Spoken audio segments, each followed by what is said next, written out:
اس کتاب کا اتارا جانا اللہ کی طرف سے ہے جو غالب ہے، حکمت والا ہے۔ اے پیغمبر، ہم نے یہ کتاب تمہاری طرف سچائی کے ساتھ نازل کی ہے، تو اللہ کی عبادت کرو، یعنی اس کی عبادت کو شرک سے خالص کر کے۔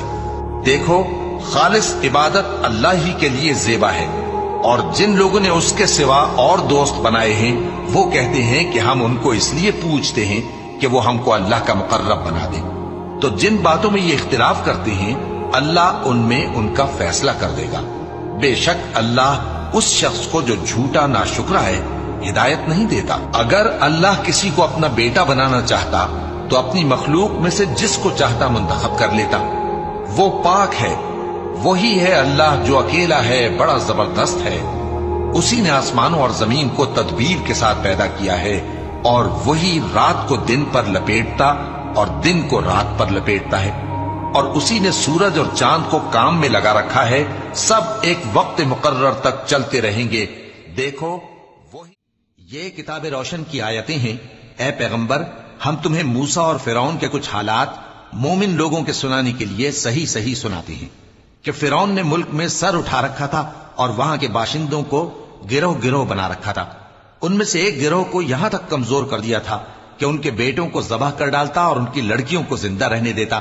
بے شک وہ مفسدوں میں تھا، اور ہم چاہتے تھے کہ جو لوگ ملک میں کمزور کر دیے گئے ہیں ان پر احسان کریں اور ان کو پیشوا بنائیں اور انہیں ملک کا وارث بنائیں، اور ملک میں ان کو قدرت دیں، اور فرعون اور حامان اور ان کے لشکر کو وہ چیز دکھا دیں جس سے وہ ڈرتے تھے۔ اور ہم نے موسیٰ کی ماں کی طرف وہی بھیجی کہ اس کو دودھ پلاؤ، پھر جب تم کو اس کے بارے میں کچھ خوف پیدا ہو تو اسے دریا میں ڈال دینا، اور نہ تو خوف کرنا اور نہ رنج کرنا، ہم اس کو تمہارے پاس واپس پہنچا دیں گے اور بعد میں اسے پیغمبر بنا دیں گے۔ سو فرعون کے لوگوں نے اس کو اٹھا لیا، اس لیے کہ نتیجہ یہ ہونا تھا کہ وہ ان کا دشمن اور ان کے لیے موجب غم ہو۔ بے شک فرعون اور حامان اور ان کے لشکر غلطی پر تھے، اور فرعون کی بیوی نے کہا کہ یہ میری اور تمہاری دونوں کی آنکھوں کی ٹھنڈک ہے، اس کو قتل نہ کرنا، شاید یہ ہمیں فائدہ پہنچائے یا ہم اسے بیٹا بنا لیں۔ اور وہ انجام سے بے خبر تھے۔ اور موسیٰ کی ماں کا دل بے قرار ہو گیا، اگر ہم ان کے دل کو مضبوط نہ کر دیتے تو قریب تھا کہ وہ اس غم کو ظاہر کر دیتی۔ ہم چاہتے تھے کہ وہ مومنوں میں رہیں، اور والدہ موسیٰ نے اس کی بہن سے کہا کہ اس کے پیچھے پیچھے چلی جا، تو وہ اسے دور سے دیکھتی رہی، اور ان لوگوں کو کچھ خبر نہ تھی۔ اور ہم نے پہلے ہی سے اس پر دائیوں کے دودھ حرام کر دیے تھے۔ تو موسیٰ کی بہن نے کہا کہ میں تمہیں ایسے گھر والے بتاؤں کہ تمہارے لیے اس بچے کو پالیں اور اس کی خیر خواہی سے پرورش کریں۔ سو ہم نے اس طریق سے ان کو ان کی ماں کے پاس واپس پہنچا دیا تاکہ ان کی آنکھیں ٹھنڈی ہوں اور وہ غم نہ کھائیں، اور معلوم کر لیں کہ اللہ کا وعدہ سچا ہے، لیکن اکثر لوگ نہیں جانتے۔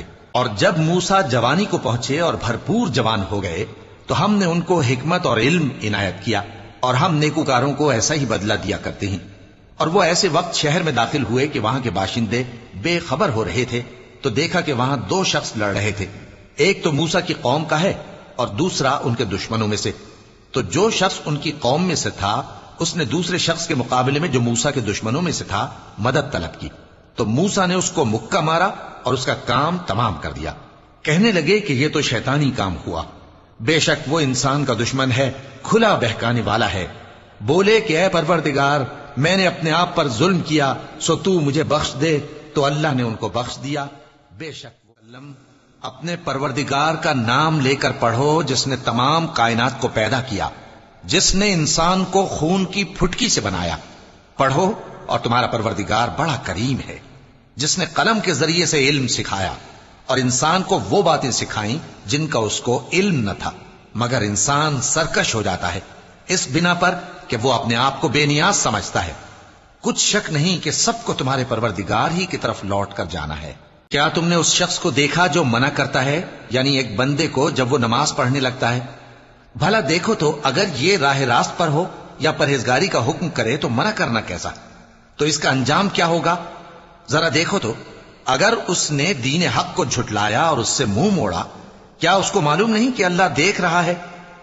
دیکھو، اگر وہ باز نہ آئے گا تو ہم اس کی پیشانی کے بال پکڑ کر گھسیٹیں گے، یعنی اس جھوٹے خطاکار کی پیشانی کے بال، تو وہ اپنے یاران مجلس کو بلا لے، ہم بھی دوزخ کے فرشتوں کو بلائیں گے، دیکھو اس کا کہا نہ ماننا اور سجدہ کرنا اور اللہ کا قرب حاصل کرتے رہنا۔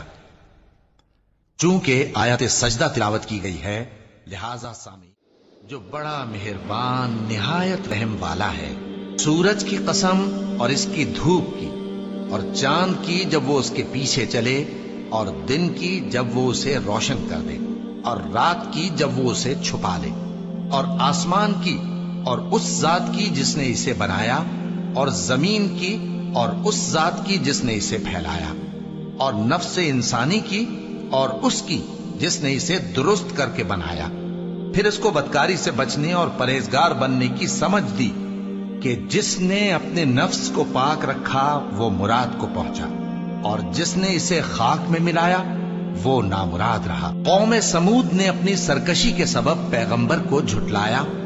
جب ان میں سے ایک نہایت بدبخت اٹھا تو اللہ کے پیغمبر صالح نے ان سے کہا کہ اللہ کی اونٹنی اور اس کے پانی پینے کی باری سے خبردار رہو، مگر انہوں نے پیغمبر کو جھٹلایا، پھر اونٹنی کو مار ڈالا تو ان کے رب نے ان کے گناہ کے سبب ان کو نیست و نابود کر دیا، پھر سب کو برابر کر دیا، اور اللہ کو ان کے بدلہ لینے کا کچھ بھی ڈر نہیں۔